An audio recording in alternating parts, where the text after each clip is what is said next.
हाय।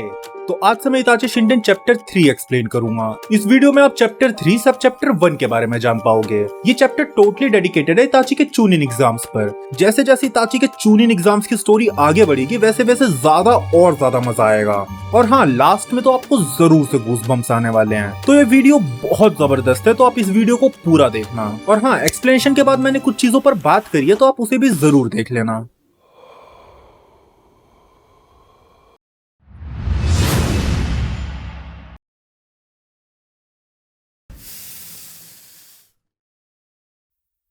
इताची के चूनिन exam start हो चुके हैं। उसके लिए रिटर्न एग्जाम्स काफी इजी थे। एग्जाम स्टार्ट होने के थोड़ी देर में उसे पता चल गया था कि इस एग्जाम में उसे निंजा टेक्निक का यूज करके चीटिंग करनी है, वो भी बिना एग्जामिनर को पता चले। इताची को अपने दिमाग की स्ट्रेंथ पर पूरा भरोसा था।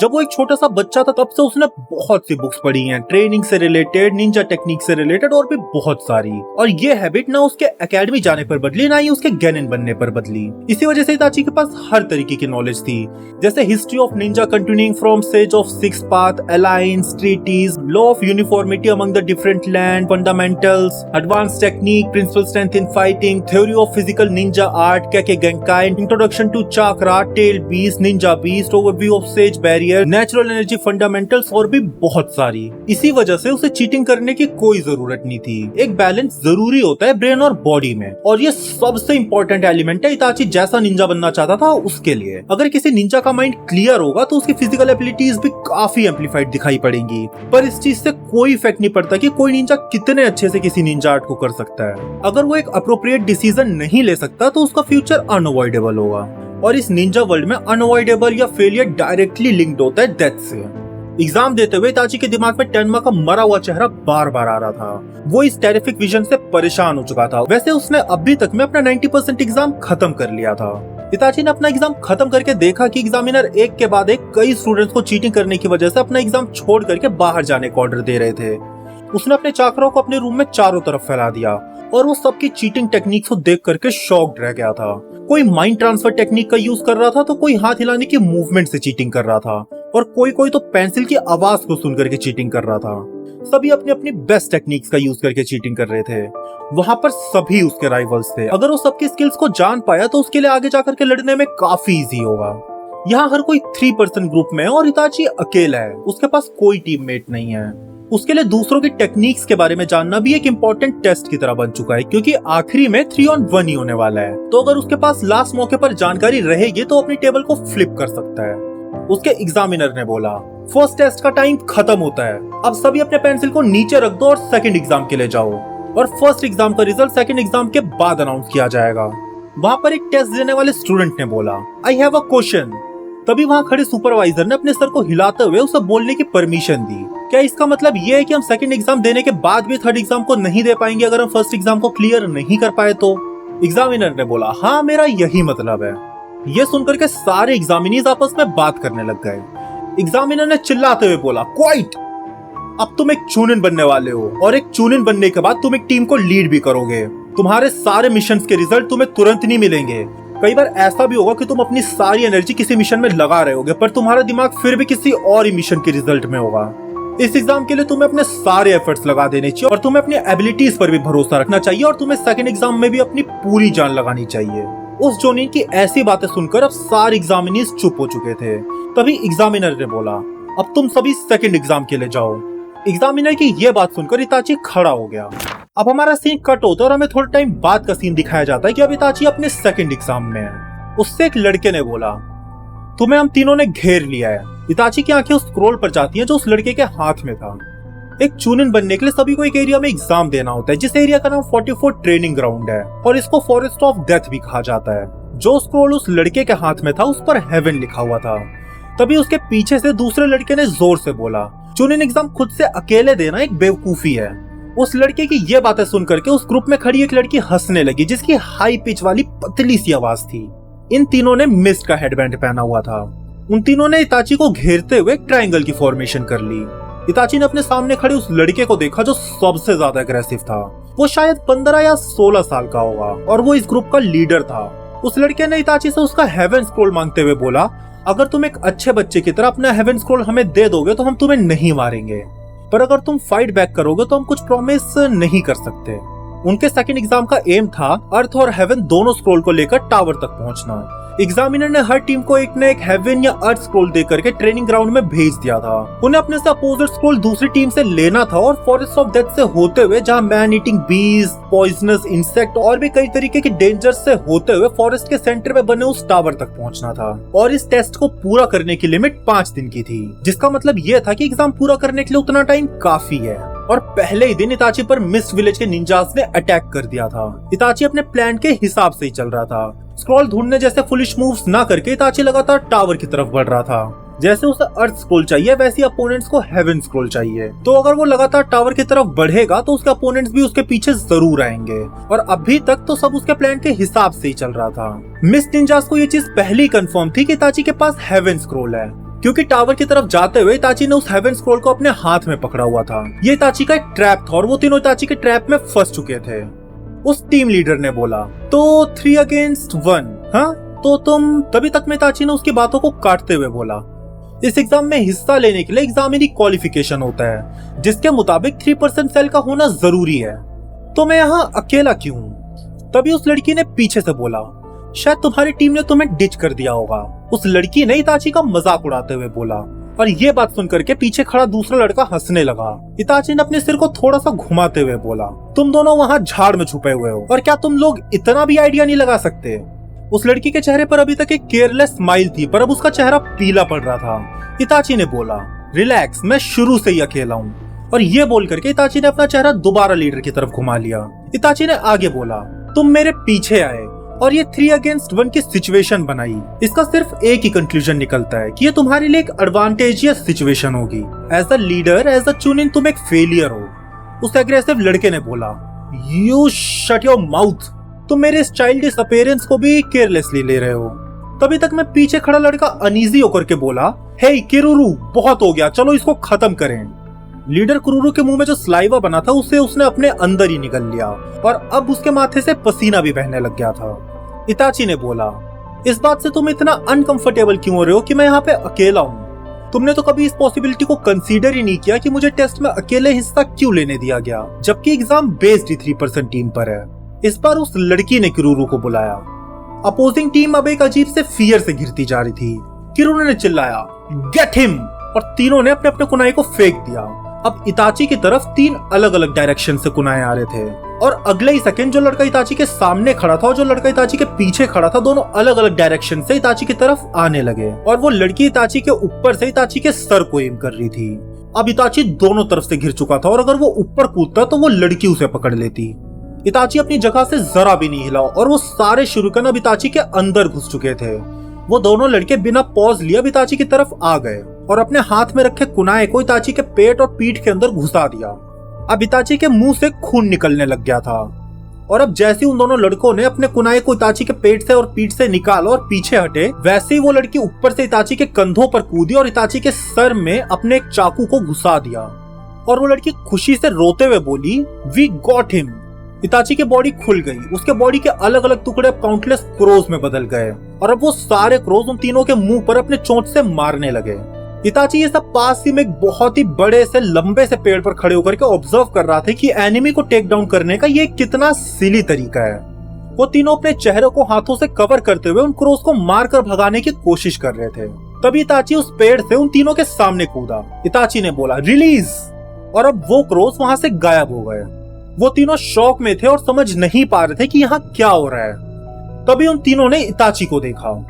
इताची ने उस ग्रुप के लीडर की तरफ हाथ बढ़ाते हुए बोला, आराम से तुम उस स्क्रॉल को मुझे दे दो, अगर तुम मुझे दे दोगे तो मैं तुम्हें कुछ नहीं करूंगा। लीडर ने बोला, हमें अंडर एस्टिमेट मत करो, और वो ये बोल करके कुछ हैंड साइंस बनाने लगा, और उसके साइड में खड़े टीममेट्स भी हैंड साइंस बनाने लगे।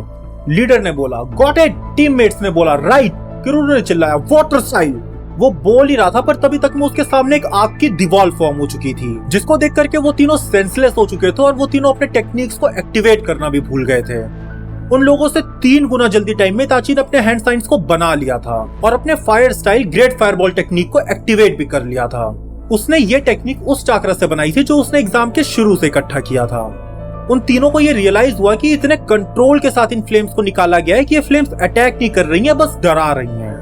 दरअसल ये एक टेस्ट है और इसी वजह से किसी को मारना या किसी को इंजर्ड करना जरूरी नहीं है। वो बस अपोनेंट्स की टीम को तोड़ना चाहता था। वो फ्लेम सब ऊपर की तरफ उड़ गई और गायब हो गई। उन तीनों के पैर बहुत जोर जोर से कांप रहे थे, पर फिर भी वो तीनों किसी तरीके से वहां पर खड़े थे। इताची को घूरती हुई उन आंखों में अब थोड़े आंसू बनने लग गए थे। इताची उनके पास जाते हुए बोला, अगर तुम सच में आगे बढ़ना चाहते हो तो मुझे कोई दिक्कत नहीं है, पर अगर तुम सच में आगे गए तो मुझे ना चाहते हुए भी अपना ट्रम्प कार्ड निकालना पड़ेगा। किरुरु की आंखें आंसुओं से भरी हुई थी और उसे लग रहा था कि वो किसी भी पल रो देगा। उसने इताची से पूछा, कैसा ट्रम्प कार्ड? उसने तीनों को देखा और अपने चाकरा को अपने आंखों में कलेक्ट करने लगा। उसका फील्ड ऑफ व्यू अब रेड हो चुका था। किरुरु ने लड़खड़ाते हुए बोला, शारिंगान। लीडर किरुरु की आंखें आंसुओं से छलकने लगी। इताची ने बोला, मुझे नहीं पता कि तुमने पहले कभी ऐसी आंखें देखी हैं या नहीं, पर अगर तुम एक निंजा हो तो तुम्हें पता होना चाहिए कि ये आंखें क्या हैं। उस लड़की ने अपने सर को ऊपर नीचे हिलाया और अब वो तीनों मौत के डर से और फियर से घिर चुके थे। किरुरु ने अपने सर को नीचे झुकाते हुए इताची से मर्सी की भीख मांगी। फिर वो अपने बैग में हाथ डालकर कुछ ढूंढने लगा। इताची तब तक उस लड़के को देखता रहा जब तक उस लड़के ने अपने अर्थ स्क्रोल को इताची को दे नहीं दिया। इताची ने स्क्रोल ले लिया। जब तक मैं वो कुछ समझता तब तक मैं उसके पैरों के पास एक निंजा ब्लेड आ गया। इताची जल्दी से कूदते हुए किरुरु के पीछे चला गया।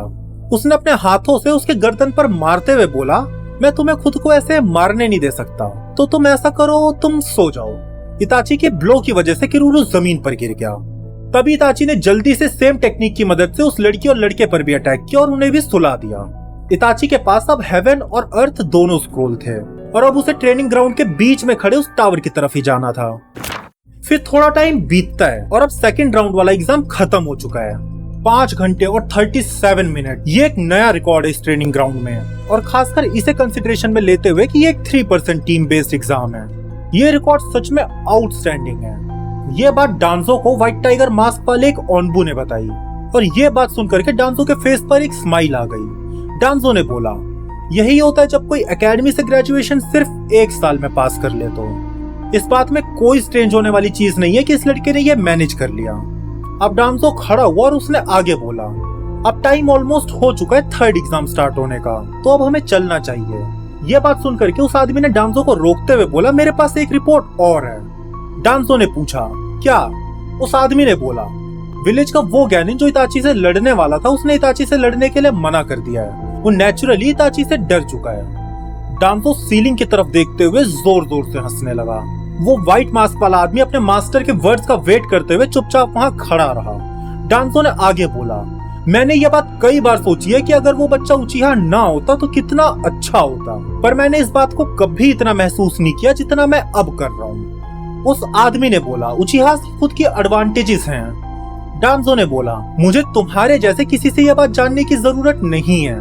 और वो ये बात बोलकर चलने लगा और आगे बोला, तो इसका अपोनेंट अब कौन होगा सेकंड राउंड में? उस आदमी ने बोला, अगर फर्स्ट बैटल को सही से चुना गया तो मिस्ट का एक गैनिन होगा जिसका नाम निम्युई है।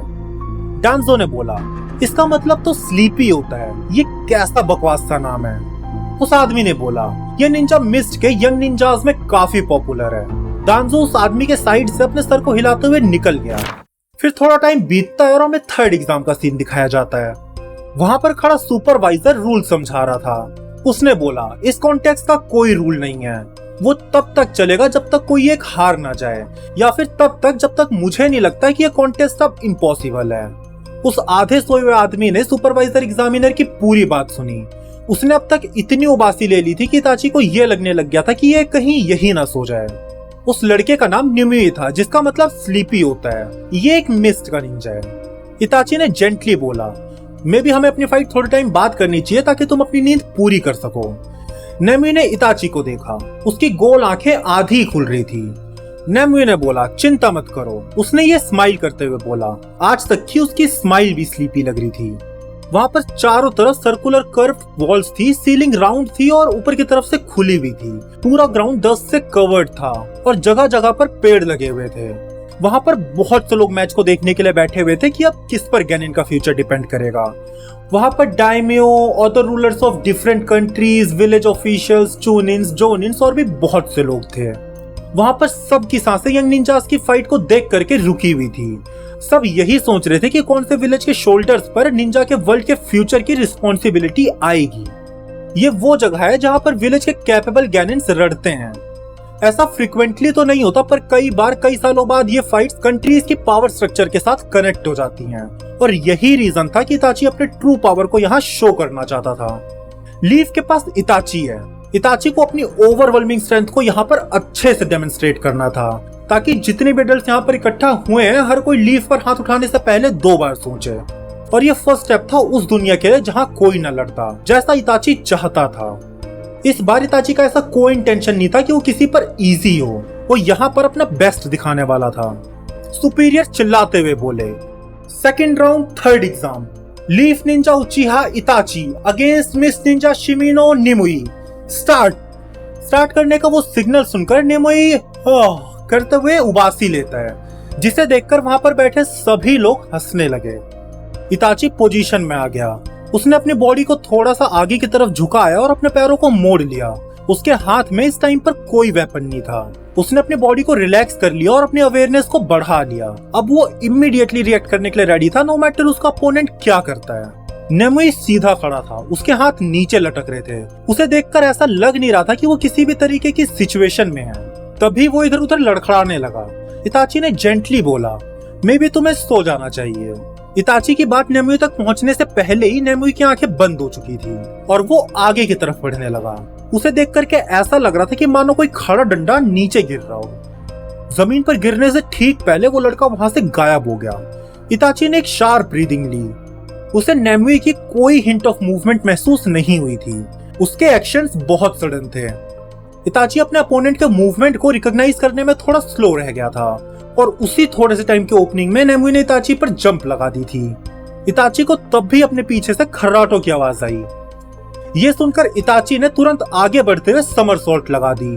नेमुई का राइट आर्म इताची के फेस के बिल्कुल पास से निकला और उसका हाथ इतनी तेजी से निकला कि ऐसा लग रहा था मानो उसके हाथों के चारों तरफ बिजली हो। इताची ये देख करके सोचने लगा कि क्या यही ट्रू नेचर होता है लाइटनिंग का, और फिर वो अपने अपोनेंट से थोड़ा डिस्टेंस बनाते हुए पीछे चला गया। पहले की तरह नेमुई अभी भी सो रहा था। इताची अंदर ही अंदर सोचने लगा कि क्या ये कोई एक्ट है या ये सच में सो रहा है। ये पता लगाने के लिए बस एक ही तरीका है कि वो डायरेक्टली अटैक करे। इताची ने अपने पॉकेट से कुनाई निकाला और उसके फेस की तरफ फेंका। उसका शरीर जोर जोर से हिलते हुए कांपने लगा और वो किसी तरीके से कुनाई से बच गया। इताची ने सोचा, क्या ये जग गया है? इताची कुछ भी कर ले पर वो शारिंगान का यूज नहीं कर सकता था क्योंकि उसकी आंखें बंद थी। नेमुई दोबारा सीधा खड़ा हुआ और वो अभी भी सो रहा था और उसे देख करके ऐसा लग रहा था कि उस पर अभी थोड़ी देर पहले कोई अटैक हुआ ही ना हो। इताची उसे फिर से देखने लगा पर एक बार फिर नेमुई दोबारा इताची के फील्ड ऑफ व्यू से गायब हो गया। इताची की आंखों ने अभी तक उसे फॉलो नहीं किया था पर उससे पहले ही इताची वहां से गायब हो गया। नेमुई का वो हाथ जो लाइटनिंग से कवर्ड था वो ठीक उसी जगह पर गया जहां पर इताची अभी थोड़ी देर पहले खड़ा था। इताची दीवार के पास जाकर के लैंड हुआ ताकि वो उससे थोड़ा डिस्टेंस बना करके रख सके और अपने एनिमी को अपने फील्ड ऑफ व्यू में रख सके। इताची के थॉट्स बहुत तेजी से चल रहे थे। वो समहाउ वहां पर हो रहे फिनोमेना को एनालाइज करने की कोशिश कर रहा था। वो शारिंगान को यूज नहीं कर सकता था और ना वो अपने सारे चाकरा को यूज कर सकता था। उसे जो ओवरवेलमिंग विक्ट्री चाहिए थी उस फॉर्मूला में शारिंगान जरूरी थी, पर उसे अभी के लिए शारिंगान को साइड में रखना था तब तक जब तक कि एक सही टाइम ना आ जाए। उसे भरोसा था कि वो अपने एक्सपीरियंस की मदद से आगे बढ़ सकता है। उसको अपने शारिंगान पर निर्भर रहने की जरूरत नहीं थी। इताची ये सब सोच ही रहा था। फिर उसने दूर से नेमुई को लड़खड़ाते हुए देखा। इताची ने सोचा कि उसका एनिमी एक ऐसी टेक्निक यूज कर रहा है जिसमें उसकी बॉडी फुल्ली फिजिकल एबिलिटी तभी यूज कर सकती है जब वो सो रहा हो, मतलब जब वो अपना सबकॉन्शियस माइंड यूज कर रहा हो।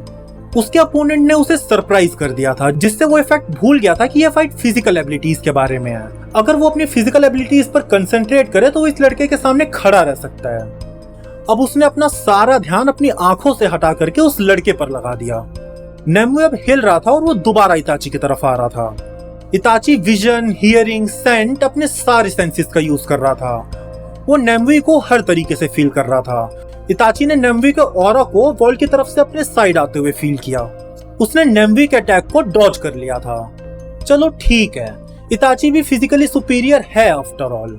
अब वो नेमुई के सोते हुए हर अटैक से बचने लगा। तभी इताची के दिमाग में आया कि उसका एनिमी एक ऐसे टेक्निक पे स्पेशलाइज्ड क्यों है जो सोने पर रिलाई करती है। वो इमेजिन करने लगा कि उसका एनिमी सोते हुए क्या सोचता होगा। अगर वो सच में खुद के माइंड को दूर रख करके सोता है ताकि वो अपनी फिजिकल एबिलिटीज को बढ़ा सके, तो इसकी पॉसिबिलिटी भी है कि वो अपनी सारी मेमोरीज जागने पर भूल जाएगा। अगर ये सच है तो नैमवी ये भी भूल जाएगा कि वो लड़ रहा है। इताची ने सोचा, अगर मैं उसे जगा दूं तो मैं जीत सकता हूँ। पर नैमवी को एक ऐसी टेक्निक की क्या जरूरत थी? नैमवी को एक ऐसी टेक्निक की जरूरत इसलिए थी क्योंकि वो एक डरपोक था। उसे इस चीज का बहुत डर लगता था कि वो कहीं किसी को हर्ट ना कर दे या कोई उसे हर्ट ना कर दे, इसीलिए वो सोकर फाइट किया करता था। अगर नैमवी सच में इतना डरपोक है तो उसे एक एंडलेस स्लीप से भी डर लगता होगा जिससे कोई उठ नहीं सकता।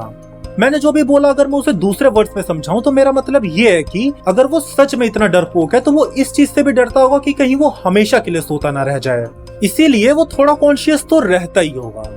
किसी भी सिचुएशन को एग्जामिन करने के लिए अपनी आंखों को खोलना ही होगा और यही इताची के लिए विक्ट्री का मोमेंट भी होगा।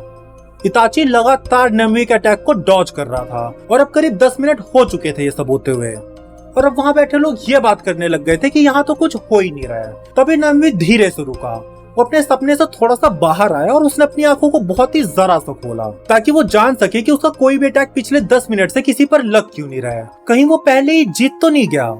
पर उसकी आंखें खोलते ही उसकी आंखें इताची से मिल गई। ये वही मोमेंट था जिसका इताची इतनी देर से वेट कर रहा था। इताची ने अपने चाकरा को अपनी आंखों में कलेक्ट किया। उसके शारिंगान को एक्टिवेट होने में 1 सेकंड का भी 100 टाइम लगा। उसने इस मोमेंट के बारे में पहले से ही सोच रखा था, तब से जब से नैमवी अपना अटैक कर रहा था।